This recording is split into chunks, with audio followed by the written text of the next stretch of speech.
T.S. Eliot had demons. He wrote about his demons. He said that writing poems were like demons escaping from his body, and when he finished writing them, he would experience a, quote, moment of exhaustion, of appeasement, of absolution, and of something very near annihilation, which is in itself indescribable, end quote. He wrote a poem that would become the archetypical anthem of a newly emerging modernist movement in literature. It was dark and brooding and anxious and grim and disturbing and unsettling. The poem would be called, cheerily enough, The Wasteland. And in the middle of all that, he would write a delightful children's book about cats that would be picked up by Andrew Lloyd Webber and transformed into one of the biggest Broadway smash hits of all time. What's up with T.S. Eliot? What shaped this guy and made him tick? What were his demons? And how does cats fit into all of that? I'm John Brushke, and you are listening to Theater History and Mysteries, where I take a musical theater production, go into a deep dive on the questions it raises and the answers it provides.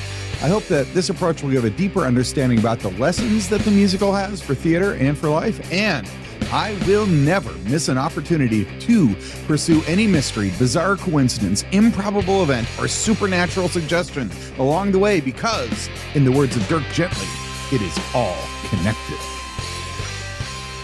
All right, if you haven't heard of him, T.S. Eliot was kind of a big deal. He was a writer at a time just before TV and the internet, when entertainment mostly meant reading and theater with the occasional silent movie thrown in. How and why he became so famous is what we're interested in here. The next two episodes are a chronology of his major life events and the poems that he wrote. This will help us understand how the original poems were written, what made them catch on, and to place the production of Cats in context. There will be much written and said about T.S. Eliot and the Broadway musical that's based on the book, and a lot of it isn't really accurate. To figure out why, we're going to walk through very first the life of T.S. Eliot. Before we do that, just a quick shout out to you and thanks for listening to the show. We're doing well. We are growing, and I really, really need your help to keep spreading the word. If you get a chance to post about this on social media, if you could drop me a note on the application on Buzzsprout, that's all really helpful. Anyway, I appreciate what you're doing, and I need you to keep listening for this thing to keep being worth anybody's time. So please help me spread the word and get the show out there. All right, back to our regularly scheduled program. The T.S. Eliot story starts in the mid-1600s, when the very first Eliot takes the boat from England to the United States. His name is Andrew Eliot, and he's from East Coker. 2 centuries later, that's the same city that T.S. Eliot is going to be buried in, and England is a huge part of T.S. Eliot. But for now, we're talking about Andrew, who in 1690 had a job as the clerk of Beverly, Massachusetts, an adjoining village to a place called Salem, Massachusetts, that would have a very eventful 1692, and Andrew would be a part of that. There is research we're going to get into in an upcoming episode on T.S. Eliot and the occult 2 episodes from now. Yes, the author of the beloved children's book that inspired the Broadway musical was involved in the occult, and that research will show that Andrew Eliot did 3 things. First, he accused a widow of witchcraft. Second, he served as a juror on one of those witch trials. And third, he, along with a bunch of other citizens and jurors from Salem, signed a document recanting their involvement in the whole mess that involved joining a mass mob purge that killed scores of their very innocent neighbors. They were regretful. Shout out to you if you have ever played John Proctor in your high school production of The Crucible. Or, just been in The Crucible. You are familiar with that story. Now, there's 2 biographies that I'm going to be relying on, and they both mention this episode briefly. Russell Elliott Murphy is a professor of English and the department chair at Arkansas Little Rock, and he wrote a biographical introduction to a book that spans 614 pages that includes commentary on every single work of T.S. Eliot's. His brief comment is that Andrew was, quote, reported, on air quotes, to have been a Salem witch juror.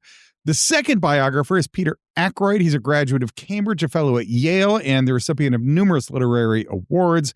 He's written an extensive biography on Eliot. Ackroyd takes this quote from a 1860 genealogical dictionary, quote, He was one of the juries, says tradition, which tried the witches and had great mental affliction on account in the residue of life, end quote. That's the quote from the genealogical dictionary, and a couple of those words were abbreviated, so I filled them in. Aykroyd then describes Andrew as an unhappy man. Now, in all fairness, neither Murphy nor Aykroyd are as fascinated as I am by the Salem witch trial connection, but I can add a little bit of oomph to what both of them had to kind of tiptoe around. Andrew was definitely a juror. He was definitely an accuser, and he was not alone in recanting his involvement in all of it.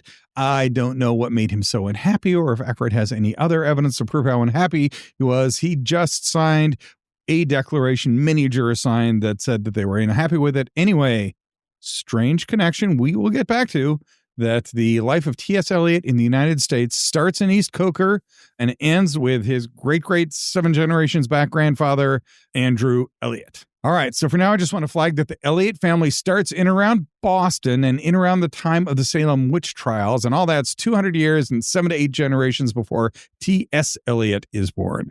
So fast forward 150 years or so, and in the middle to late 1800s, there's William Eliot, who will be T.S. Eliot's grandfather, and he's one of the key figures in the early Unitarian Church. He treks out of Boston, where the Eliots have lived, and goes to St. Louis to spread the word about his new Unitarian church. He does that successfully. He founds a church, and he also founds Washington University in St. Louis. William was himself a graduate of Harvard in Boston, and he founded a number of art and civic institutions in and around St. Louis. He was a man of letters, and he was a man of the cloth. William's son Henry, T.S. Eliot's father, was not a man of letters. In fact, and almost in snarky defiance of his father, he made a career running a brick-making business. To put a fine point on how different Henry was from his dad, William, he did publish a memoir, and he titled it, quote, The Reminiscences of a Simpleton, end quote. This was a guy who wanted to make bricks, not a guy who wanted to read poetry, but he was literate enough and interested enough to write a book, which the vast majority of everyone doesn't do, and, important to our purposes here, he made sketches of cats. Henry married Charlotte Stearns, who was educated, and she had literary instincts. She wrote poetry, and she buckled up against the fact that women in what was still a frontier town didn't have a lot of intellectual opportunities. She never really got to develop as a writer the way that she wanted to, but she never stopped thinking about literature either. Henry and Charlotte would have 8 children, the youngest of which they named Thomas Stearns, who we know as T.S. Eliot. He had 4 older sisters and 1 brother, and was born with a congenital double hernia that made him wear a truss for life. That's an unhappy start. Now, that, of course, only adds up to 6. The other 2 children did not survive, which is tragic, but not uncommon, just at the turn of 1900 and in a place like St. Louis, which, as I mentioned, was kind of right on the edge of the frontier. It was definitely civilized, but it was not a city like Boston was. He had a nurse from Gloucester, Massachusetts, who was a Catholic, and very, very broadly speaking, and for the benefit of those who really tune out religious lineages, the Catholics are one of the most old school, mainstream, tradition-driven, hell is real kind of Christians. Basically, if you or someone you care about is possessed by a demon, you call a Catholic priest for the exorcism. They believe and have processes for dealing with that kind of very real evil. Unitarians, and especially Universalists, view a lot of the literal discussions of demons as metaphorical for evil. So there's a historical question of how T.S. Eliot, raised in the very Unitarian household, ended up being so old school, religiously conservative later in his life. And one theory is that his nurse was a touch point. T.S. has got some academic aptitude, which his mom wants to nurture, and his grandpa founded Washington University, so T.S. shows up at the Smith Academy, which is a prep school for the university that his grandfather has founded. There are 2 items of note here. First, the curriculum. Listen to this, and now I'm quoting Aykroyd, quote, he studied Greek, Latin, French, German, ancient history, and English, which was a proper discipline. By then, taught as rhetoric.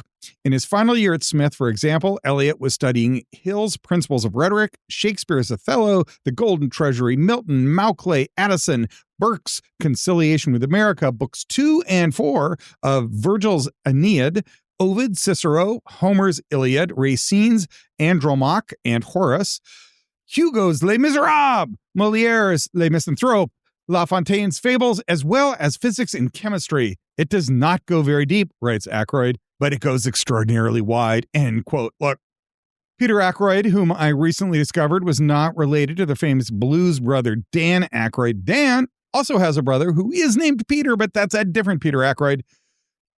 Peter Aykroyd, I just want to tell you that reading list would kill the vast majority of my undergraduate students right now. I would adjust your standards a little bit. That's one doggone impressive junior high school and high school education. My state of Utah public education reading list did not include Virgil, Ovid, Cicero, or Homer. We barely had to take a foreign language. So, point number one, his education at Smith is pretty doggone rigorous. Second, while at Smith, TS Eliot founded a student, let's call it a newsletter. He called it The Fireside, and it promised, I'm now quoting, fiction, gossip, theater, jokes, and all interesting, end quote. Included are some adventure stories, some rhyming verse, and some puns. Now, this endeavor does pretty much read like a junior high school student's first attempt at maintaining a newsletter, but he gets 8 issues out, and it does show that he has an interest in humor and in theater, plus an instinct to put words into print for others. At the age of 14, according to the biographers, he read the poetry of Omar Khayyam and had an intellectual conversion. He said some pretty serious poetry for the first time. He loves it, and it's changing his world. The exact words are, quote, he compared the experience to that of conversion, since the world itself seemed renewed and painted with bright, delicious, and painful colors, end quote. On that theme of pain, he also read Edgar Allan Poe. He would later describe his immersion in poetry as, are you ready for this? Quote, demonic possession, end quote. We will get to that concept of demonic possession also in our forthcoming episode on T.S. Eliot and the Occult. But this is the first reference to poetry being like demon possession for T.S. Eliot.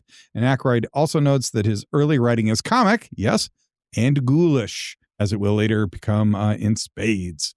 Graduates of the Smith Academy could go straight to Harvard, but Eliot takes a year at Milton. If Smith is the best prep school in St. Louis, Milton is the best prep school in Boston, and that's better. And maybe it's the best prep school in the United States. That was in 1905, so the next year, 1906, if my math is right, he does go to Harvard.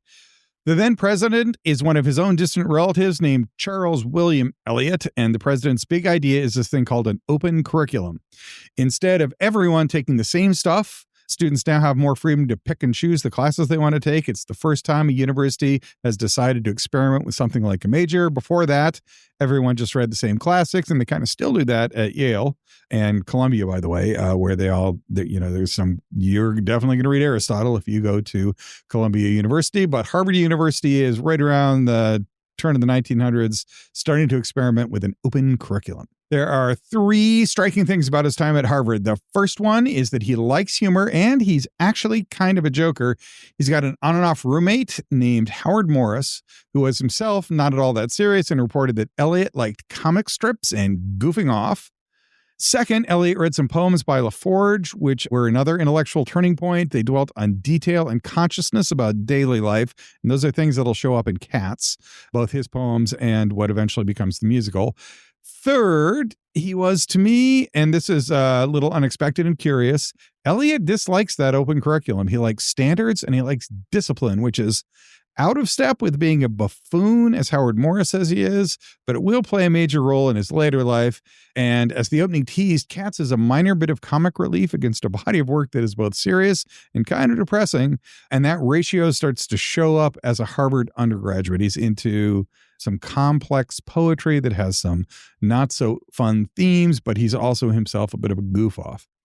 He then graduates from Harvard and he goes to France, where he meets a guy named Jean Verdinal, who is a medical student. They really hit it off. And when Eliot finally publishes his first really significant poem, he will dedicate it to Verdinal. Now, this is a point of discussion about the life of T.S. Eliot. For those who think that Eliot is homosexual, this is a significant relationship. We'll talk about why people might think he's homosexual in a bit. There's, just give it away. There's not a ton of evidence one direction or the other. But someone named Carol Seymour Jones wrote a book called Painted Shadow, The Life of Vivian Eliot, first wife of T.S. Eliot, and the long suppressed truth about her influence on his genius. That's the name of the book. They haven't met yet in our narrative, but Vivian will end up being Eliot's first wife, as the title suggests, in a couple of years. They have a toxic relationship. It's got some fraught sexual elements, and history has kind of written off Vivian as a crazy woman who dragged T.S. Eliot down. Seymour Jones is convinced that Vivian impacted Eliot more than is known and was a driving force behind his success, and is also very sure that Eliot is homosexual, or at least that he had urges in that direction, and points to Verdinal as proof of that. As some of the biographers note, Verdinal is the most viable candidate for a homosexual relationship in Eliot's life. Another author who is very sure that Eliot had homosexual feelings for Verdinal is James E. Miller. Miller is the Helen A. Regenstein Professor Emeritus of English at the University of Chicago, and his book is titled Personal Demons, a Reexamination of the Wasteland. There's that word demon again. We should get back to that in a future episode. Anyway, Seymour Jones is interested in exploring the impact that Vivian had on Eliot and his writing.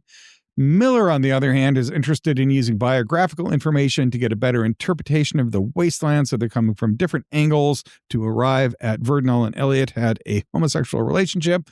It's not clear to me that either really succeeded at the part they were trying to get to, but they both thought that homosexuality or repressed homosexuality were central to what they were doing and what they were trying to write about, and both point to Verdinal as the leading candidate for romantic interest. So this is a year that Eliot will come back to romanticize in his own life. Verdinal is clearly a part of that year, and the tragic end is that Verdinal will die in 1915 while serving as a medic in World War I. The two will never see each other again after that summer. Some of Verdinal's letters to Eliot still exist, and according to a New Yorker author named Louis, I guess, Menand, they are not love letters. Clearly, the two have some fondness to each other, but there's no direct evidence that it's sexual in nature. There's also some heterosexuality at this point in Eliot's life. He is in France and he's studying French poetry, and he's trying his hand at writing some French poetry. And as is typical of men of his age, he thought about women, but it was nervous and guilt-wracking. It was definitely frowned on in his childhood home. He describes himself, Eliot does, as a virgin right up until his marriage. Anyway, he spends that year in Paris, where he writes a poem that is called The Love Song of Alfred J. Prufrock, which will become his first really successful poem, but it's not yet published and it won't be for years. It is demotic. That word again. Oh, wait, that is not demonic. Demotic is a word that means that part of the text is written in an old Egyptian script. Darn it, no demons in the poetry yet, but there is heterosexual tension and let's call it despair. James Miller, our English professor, notes that there's a lot of sexual anxiety about women in this poem. Another biographer named Raphael says the poem is about, quote, a man sexual enough to admit desire, but insufficiently sexual to do anything about it, end quote. T.S. Eliot is, again, at this point, describing himself as virginal, and he is not happy about it. So, some of the late adolescent sexual anxiety and tension in the life of T.S. Eliot during his year in France. He returns to Harvard by 1911. Now he's a doctoral student. On this second stint at Harvard, he performs in theater. From what I can tell, this is the only formal training that he'll have until much later in his career when he writes successfully for Broadway. That's right. He will have his own Broadway successes, but they will have nothing to do with cats, although he will eventually write the poetry, of course, that inspires that production. He also meets a British professor named Bertrand Russell in 1914. I don't know if the two of them talked about sex, but if Eliot is having weird, anxious thoughts about sex, Russell is, in polite parlance, known as a philanderer and has no moral qualms about sleeping with any woman he finds attractive, regardless of anyone's marital status. As another glimpse into the sexuality of T.S. Eliot, he spent some time writing a thing that is called King Bolo. That's like the title of a collection of poems and stuff. I will quote Ackroyd here to give a flavor of the work. Quote, these are comic verses which are consistently pornographic in content with allusions to buggery, penises, sphincters, and other less delicate matters. Yeah, what's less delicate than that, I wonder? I don't know. Continuing with the quote, he seems to derive a certain satisfaction from the description of sexual excess, end quote. Now, this seems to me to be a more profane version of his Fireside publication from his time at the Smith Academy, and for the next 15 years, he continues to circulate verses and versions of this text to friends, either saying that he's an editor or that he's sharing a schoolboy story. Anyway, he's spending some time writing some very childish, pornographic, gross frat boy stuff, but hangs on to it for quite a long time. It gets to 1914. He's now done with his work at Harvard, but he hasn't published his dissertation yet. And he leaves for England and gets to Oxford. He's got a fellowship to go study in Oxford for a year. In September of 1914, he's introduced to Ezra Pound. This guy's going to have an influence. He's an older guy. He's also an American. He's also a poet, and he's more established than Eliot is. They hit it off. And here's what Ackroyd says, quote, "Here were two young Americans discerning in each other the lineaments of a country which they had left behind, both of them more alike than perhaps they cared to admit, both Midwesterners. They had both educated themselves on their own," end quote. And I kind of stopped reading there. Educated on their own? Well, yes, if you discount the Smith Academy, where he read Ovid, Virgil, the Aeneid, Omar Khayyam, and Victor Hugo, and the Milton Academy, which is a prep school for Harvard. And you discount his 4 years at Harvard, a year abroad in France to study French poetry, 4 more years of doctoral work at Harvard, and then time spent at Oxford, where he got to read on his own. Other than that, yes, he was totally self-educated. So I don't really get that part of the quote. But beyond the curious claim that both Ezra Pound and T.S. Eliot were self-educated, there is no doubt that Pound and Eliot hit it off. Pound was extroverted and extravagant. Eliot was reserved and sardonic, but they both became fast friends, and their biographers, Raphael in particular, note that Pound had a big influence on Eliot in more ways than just promoting his career. They are besties, and Pound is the much stronger personality, and Pound's advice has an outsized influence on the younger, not yet successful T.S. Eliot. But Pound is very much taken with Eliot, and he promotes him quite a bit. Pound's promotion works, and Eliot has all of his best existing poems published by 1915, including Proof Rock, and so Ezra Pound has a really big role in launching the career of T.S. Eliot. But Eliot does not like Oxford. He wanted to hang out in the London Library and the reading room there, and so he took off for London, which was about 60 miles away from Oxford. The reading went really well, and Harvard gave him a second year on the fellowship, but his sex life was still barren. I'll read from Ackroyd again, quote, "He was invaded by the same sexuality which had affected him in Paris, and he was still unable to conquer that anxious reserve which had consigned him to a virginal existence," end quote.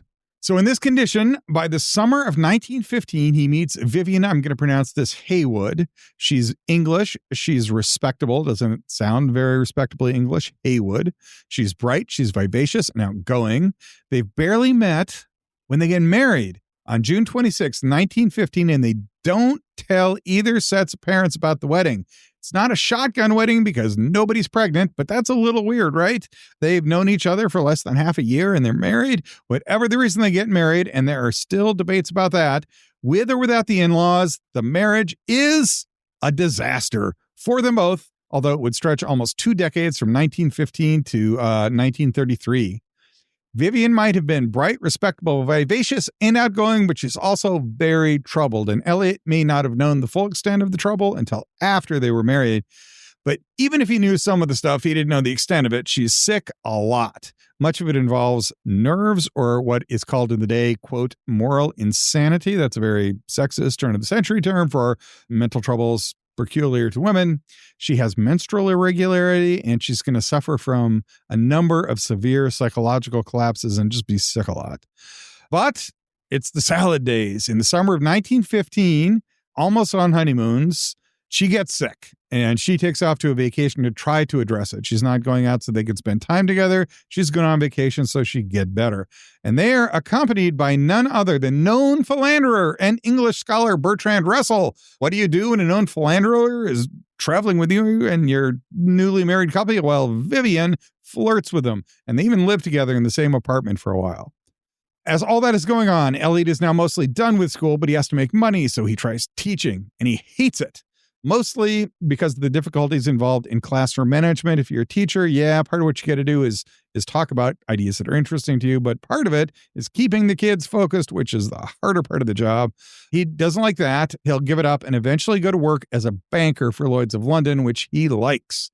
Now, he's supposed to go back to Harvard in 1916, but he cancels the trip at the last minute, maybe because of the dangers of sailing that close to World War I, maybe for some other reason, like he just doesn't want to go to America. So instead, he sends his dissertation instead, and Harvard accepts it, and they give him his PhD. That ends 1916 for us. In 1917, Bertrand Russell and Vivian have sex. It does not go well. In a letter to another one of his lovers, Russell calls it, quote, hellish and loathsome, end quote. That basically splits the intimacy between Russell and the couple. Aykroyd says there's a dispute about whether Eliot knew about the fling and sort of concludes that he probably did. Others have gone so far as to say that Eliot virtually pushed or threw Vivian into having sex with Russell, but whatever the start, the end was the same, and it was a one-off mistake for both of them. Eliot and Vivian stayed in touch with Russell, but they weren't super close after that bad sexual encounter. So the troubled sex life of T.S. Eliot is not getting any more clear now that he's married, and it's complicated and painful. But professionally, things are looking up. By 1917, there's a so-called Bloomsbury group that involves Ezra Pound, Virginia Woolf, we've heard of her, and her husband. Woolf has her own publishing house that's called the Hogarth Press. And at that time, Eliot is working at Lloyd's. He's the editor of a prestigious literary magazine called The Little Review.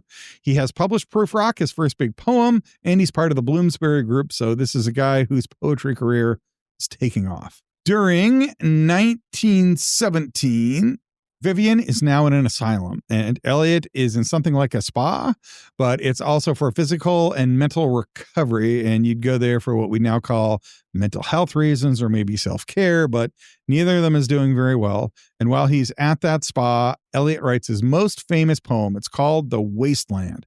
And although it wouldn't be known for some time, he gives that to Ezra Pound, who has a very heavy role in editing it. Ezra Pound cuts it all the way down, and it wasn't until like 1960 there was discovered, I think from the New York Public Library, a draft of The Wasteland that has Ezra Pound's handwriting all over it, and Ezra Pound's edits are the one that make it into the copy that is finally published. It would sit around for 5 years before being published in 1922, but it is composed in 1917 while the couple are separated and Eliot, and they're both recovering from nervous disorders. That poem, The Wasteland, changes everything, both for T.S. Eliot and for the field of literature generally. Here is Murphy's take on that. Quote, virtually overnight, The Wasteland became a focal point and a rallying cry for the cultural wars of its time and brought Eliot a celebrity and iconic status that he would never live down and, within a short time, would be adamantly refusing to live up to, end quote. He's now a literary superstar, but he's a private and shy guy and doesn't really thrive in the limelight. That poem is not accessible. It follows no narrative or train of thought, although there's some recurrent themes, no consistent style. It makes tons of references to great works like Ovid, Dante, and Chaucer. It starts with the Latin and ancient Greek, which are untranslated and come from Patronicus. The titles for all of its 5 sections are allusions to other great works, which you'd really have to be a bibliophile to even understand. I'm going to say that again. Bibliophile. I just like that word. What were T.S. Eliot's sexual problems? Well, he was a bibliophile. All right, I'm going to stop myself there. But the poem also has Buddhism and Hinduism. Part of what is described in the poem is a tarot card reading, and the poem is dedicated to Ezra Pound. Now, it's hard to pin down a specific meaning of the poem, and Eliot was all in on rejecting the idea that a brilliant author with a clear purpose was behind a work of art. He thought that not even the authors of poetry really knew where their inspirations came from, and he firmly believed that the meanings were created by readers as much as they were created by authors. But there is no doubt the poem is not uplifting. It dwells on themes of the meaningless of life, of sexual dissatisfaction, of disillusionment and despair. For a summary, I'm just going to read you the Wikipedia quote, "The Wasteland can be read as an expression of post-war disillusionment and anxieties about Western culture," end quote. And the author Wikipedia has cited there is Pericles Lewis. Why didn't I think of that as a name for my cat? Pericles, who wrote a book on modernism. James Miller, the author of Our Personal Demons book, acknowledges that a common interpretation is that The Wasteland is a scathing indictment of the modern world, but he argues that that isn't really what Eliot thought and wasn't what he was trying to get to in the poem. He might be right, but that's a useful academic point, but not an overall change. The tone of the poem, it is still a pretty darn depressing poem. So just to give a 30-second summary of the cultural moment, what does it mean to be a massive modernist author or change a massive literary movement? World War I had just ended. All war is, of course, horrible. It has human suffering and tremendous loss, but this war was the one that brought modern industrial carnage on a scale that had never been seen before. Thousands of years of royal rule all came crashing to an end, and the previously unquestioned Catholic religion was now just one of many contenders for Western faith.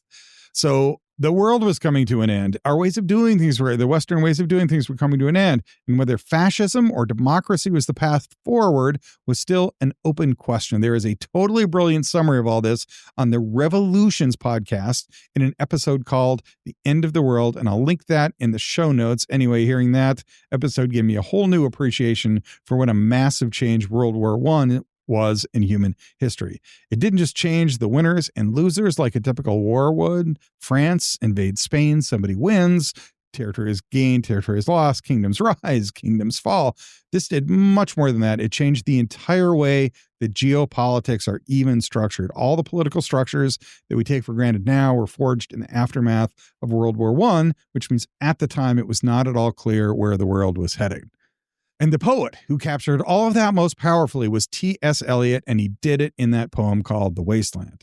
Now, by the way, H.P. Lovecraft, the famous horror author, wrote a parody of that poem. I guess if you have nightmares like H.P. Lovecraft does, all that death and destruction, despair strikes you as a light giggle. We'll get back to Lovecraft in our episode that traces the demonology behind T.S. Eliot. For now, let's just note that's who would have guessed H.P. Lovecraft writing a parody of T.S. Eliot. So now professionally, Eliot is thriving. He's working as a literary critic, as an editor, and a poet. He's become the central figure in a literary movement that's called modernism, even more so than James Joyce. And a type of literary criticism that he's pioneering is called, quote, the new criticism. This matters a lot in the field of literature. To digress a bit, you might just read some stuff occasionally, and that's cool. But if you're really into literature, you probably majored in English. You might be part of a serious book club. You might subscribe to a few serious literary magazines. You probably get McSweeney's mailed to your house as the only physical mail you get that isn't a bill or junk. And you might have a strong opinion about the meaning of gravity's rainbow. This all spans the spectrum from the general reading public to those who are English students and professors, to those who are the most prominent English professors, to those who are the elite of the elite. And on top of all that, in 1922 was T.S. Eliot. Dude was a big deal. Burton Raphael, I have referenced a few times now. He's an Eliot biographer with some solid credentials. He has an MA from Ohio State and a Juris Doctorate from Yale. He has been a translator of Beowulf and Don Quixote and Dante's Divine Comedy.